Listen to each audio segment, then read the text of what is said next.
Welcome, Agile friends. My name is Pete Oliver Kruger, and I'm here with Michael Dougherty, and we are hosting this session with our amazing speaker, Tara Scott. Now, there are many great sessions to explore in this Agile Online Summit for 2024 that you will not want to miss. For example, we have Joanna Plaskanka, who will be talking about how to improve our interactions and enhance problem-solving skills with action learning.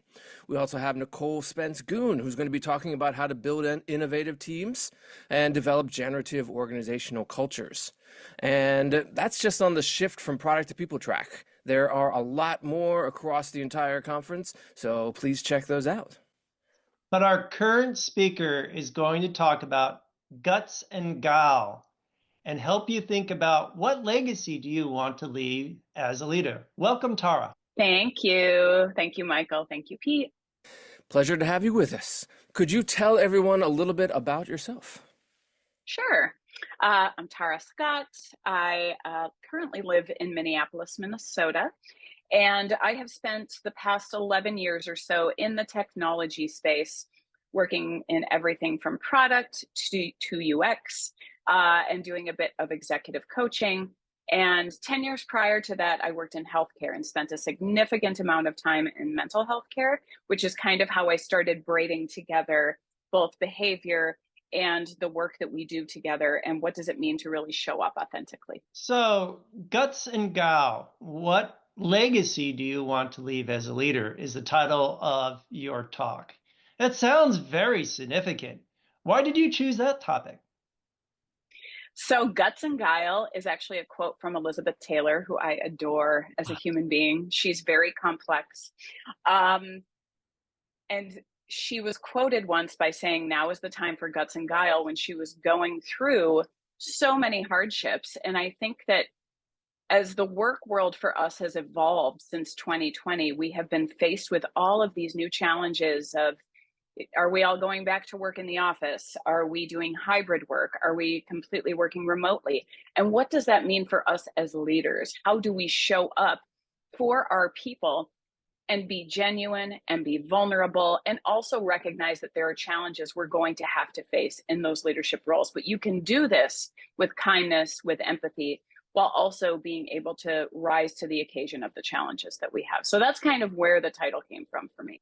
Okay, so I believe there was also a connection to a personal part of your life related to that as well. Do you want to expand on that?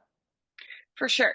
So a reason that I do a lot of this work is partially I worked in mental health, but while I was working in mental health, my dad had a psychotic break. If folks aren't familiar with what that is, sounds big and scary. It is. My dad retired from the computer hardware industry, and he had worked there for about 25 years. He worked from IBM to all sorts of smaller locations within the Twin Cities. And as soon as he retired, it was like the stress just crushed him. Everything he wasn't able to process or emote during that time caved in on him. And he and I have had many significant conversations since then about why those things happen. Now, of course, some personal issues obviously impacted him as well. But he told me he worked in sales. He was a sales trainer and was often told, you don't sell, you don't eat. You don't talk to your kids or your partner or your friends or your boss about when you're struggling, about when you're scared. And he said the one thing he always wished he could change is that he could have asked for help. He never asked for help as a leader because he felt like he couldn't. And so that's really why I do the work that I do. Is I don't want anyone to ever feel like they aren't able to reach out to other people, that they have to put on this, brute force of nature attitude where they can't be human, they can't be vulnerable, they can't be a mess. That is a part of the human experience, but it's also about finding that balance. How do we take care of ourselves and at the same time show up in a way where we're able to elevate ourselves and the people who report to us? Yeah, it's certainly not a thing that is unique to men.